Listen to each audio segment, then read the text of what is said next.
Իքը մարդիկ են դատում, գիտեք ինչի համար։ Որ բանավոր զանգել են ասել են չկրակեք, չեն կրակել, հիմա դատում են, որտեվ ասում են մեզ զանգի ասել են բանավոր հրաման, էսի ասում է, էս ասեն ասել, ասում են ով է զանգի ասել, մարտական կանոնագրքում գրած է, որ քո վրա կա անմիջական հարձակում կամ դրա վտանգ, դու պետքա բան անես, դու չես արել, ով է զանգել, դե գնա ապացուցի որ հետո լսում բանակը դավաճանն է։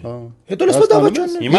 Հիմա դատում են, էցերի մարտիկա միջև կորպուսի հրամանատարներ կան դատվում են, զորամասի հրամանատարներ կան դատվում են։ Ու ձենները կտրած դատվում են, չեմ հասկանում։ Դրանց քիչ արա, լավ են անում։ Այդ էս պիտի ձեզ անել, որ ոնց ձենեք սուս նստած դատվում են, այ ախպեր։ Չեն ասում արա, այս մարդը, այս ոչ լոտը զանգել է, ասես բան ասել։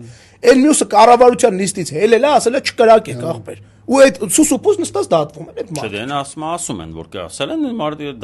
համապատասխան մեղադրանքներ։ Մեդիա աղմուկ չկա, ցավը տանեմ։ Ես ու դու ստեղ ենք, հիմա ենք, չէ՞ իմանում որտես բան կա։ Դու ես գիտեի որ ինչ որ դատեր կան։